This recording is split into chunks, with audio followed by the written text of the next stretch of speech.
Today in Quick Hitters, I'm going to show you how to play Wicked Game by Chris Isaak.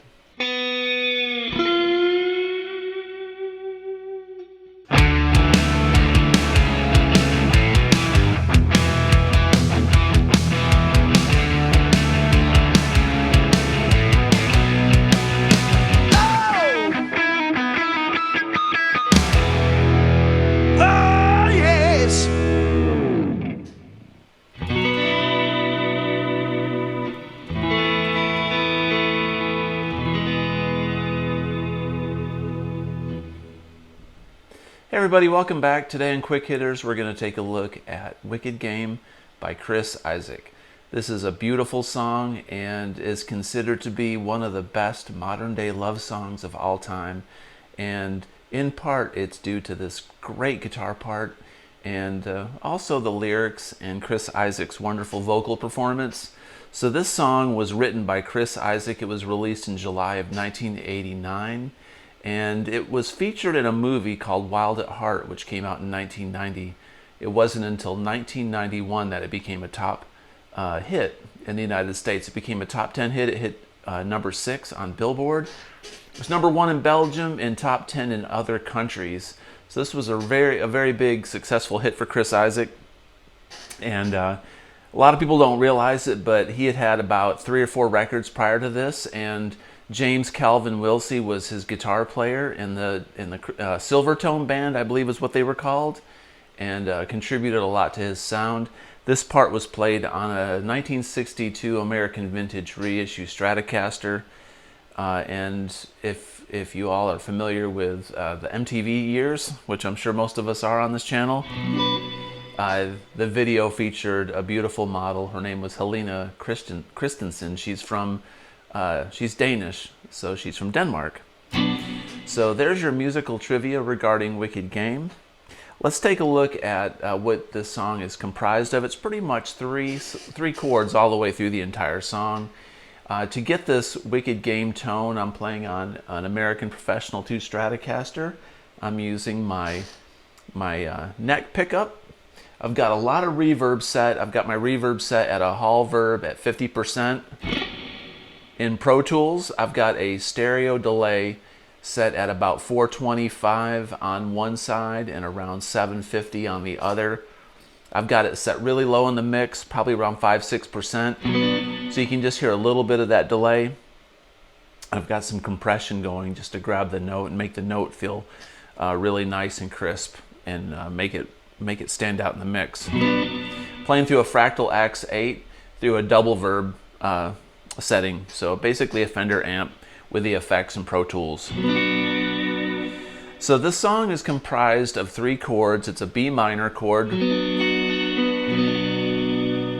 an A. Most of the time it's an A sus2, and an E major. You can also play those chords up here, B minor, A, then an E. Whoop.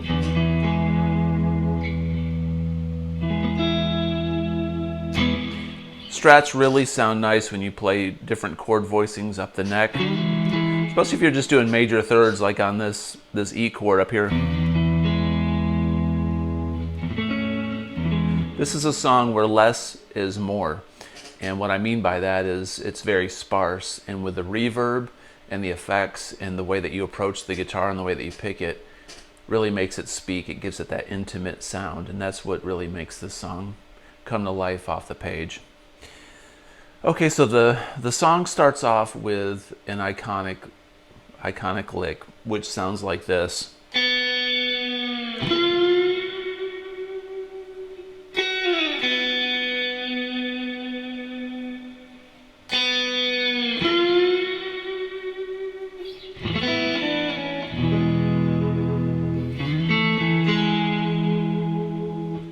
So let's learn that first part. This is the main lick in the song, and the signature, the hook, right?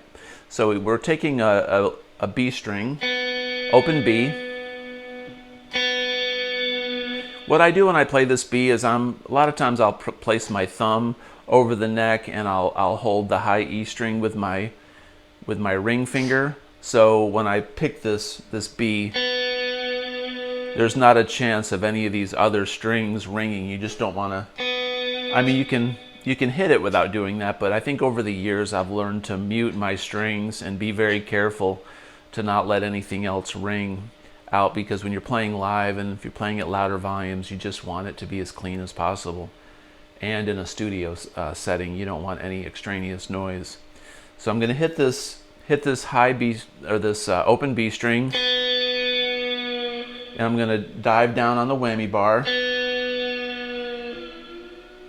and I'm going to kind of hammer on the B string up on the 7th fret. You can pick it also. You don't have to hammer on, but you can do both. It sounds very vocal. Sounds like a singer's doing that. So you want to hammer on that note as your whammy bar is still bent down a little bit. So you're going to go down and then let go of the whammy bar, and it's going to bring that note back up. One nice thing about the American Professional too, and some of these Stratocasters, this has a 2-point tremolo system, and I've got it set up where it's floating, so it sounds like this when you hit like a regular chord. It's really smooth, and if your tremolo bar is set up too tight, or it's flush to the body, it probably will be too difficult to play this part correctly, and you won't get any of the upward vibrato. You got to be able to bend up and down a little bit to give it that wash, that little bit of a wash sound. So back to that riff, you can hear it in this riff. A little bit of vibrato. Then we're going to take the A sus2 chord and then ride down with our pinky.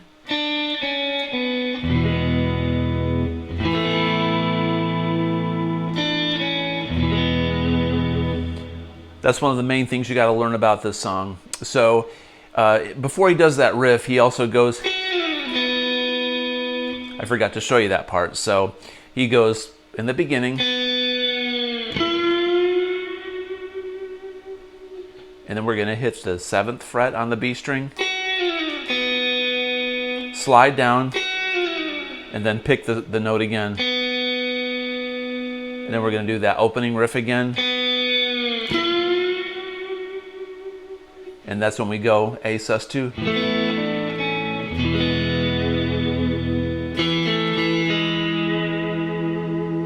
That last part is an A sus2. And I'm going to go.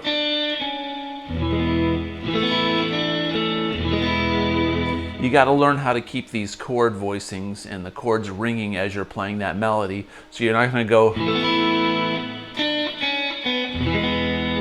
You don't want it to be separated and punctuated. You want it to be smooth. You want to almost keep that chord going the whole time. And when you switch chords, you've got to switch kind of quickly and efficiently.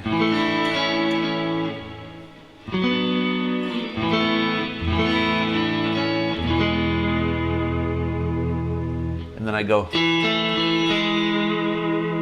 And what that is an E sus 4 to an E major, and I'm going.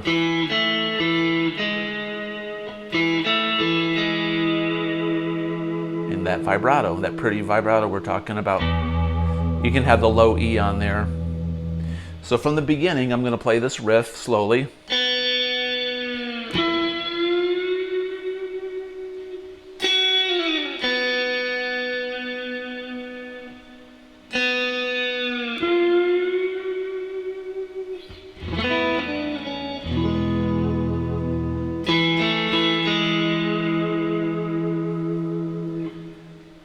You can also do that. You can play it up here.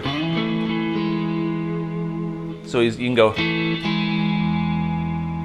I listened over and over to this song again this morning and trying to figure out, was he doing it up here or down here? But I really think he's playing it down here.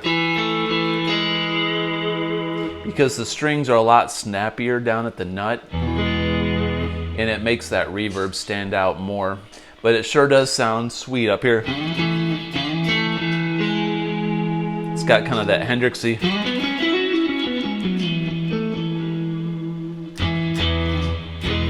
So it's possible during the song he played it in different spots just to give it a little bit more flavor throughout the tune, which great guitar players, they do that when they record sessions. So anyway,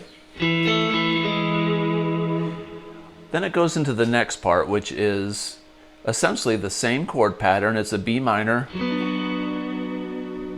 A sus2 to an E major, and he plays this little pattern.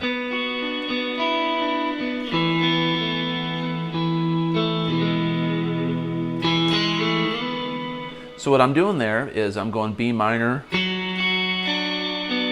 So I'm playing the first string on the D string. I'm not playing a whole bar chord. I'm just playing the top 4 strings of the guitar. And I play the low string first, and then pluck up on the high 3 strings, and then open E,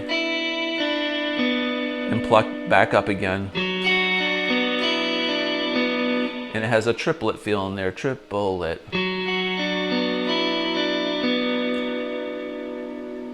Very simple. And then keep that chord ringing, and then go. We're gonna go to an A sus2, and what I do is I play it with my ring and pinky finger, so that my ring and pinky finger are up here already on this B minor, and then I go. So I'm playing that whole chord and just lightly go up or back down, and then play the E vibrato, and then the 2 middle strings. So what I did there was went kind of like when the Saints go marching in. Okay, sorry about that. But what you have to get down is keep that E chord ringing, that low E, those low notes, and then repeat.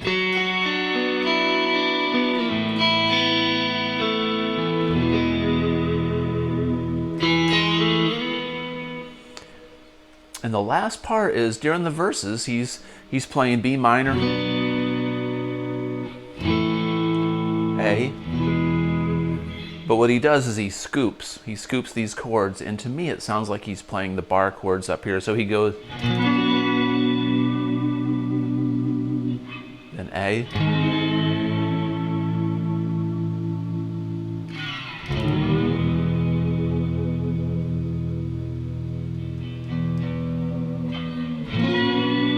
you don't want to scoop too low. You don't want to be like really down in the ditch and come back up. You want to just be a semitone off, maybe a half step at the most. And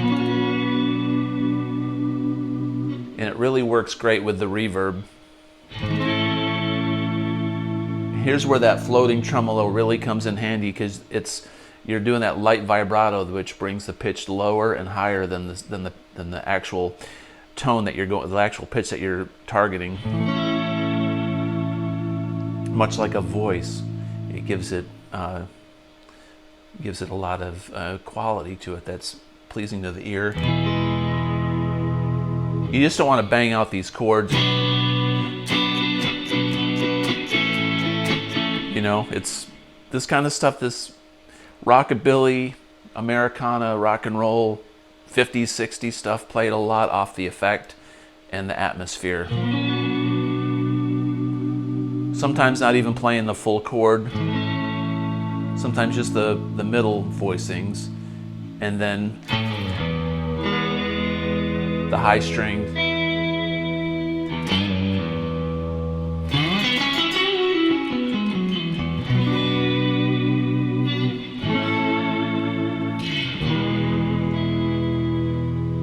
And it pretty much repeats these parts throughout the song, you know, then it'll go back into.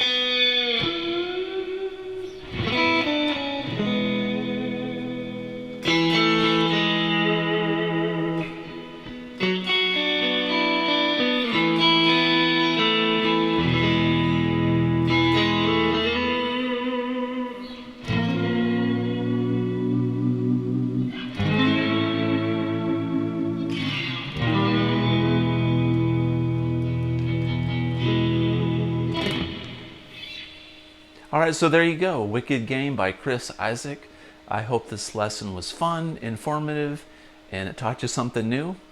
If you like this kind of content, please consider subscribing and comment below. And as always, have a great day. Peace out.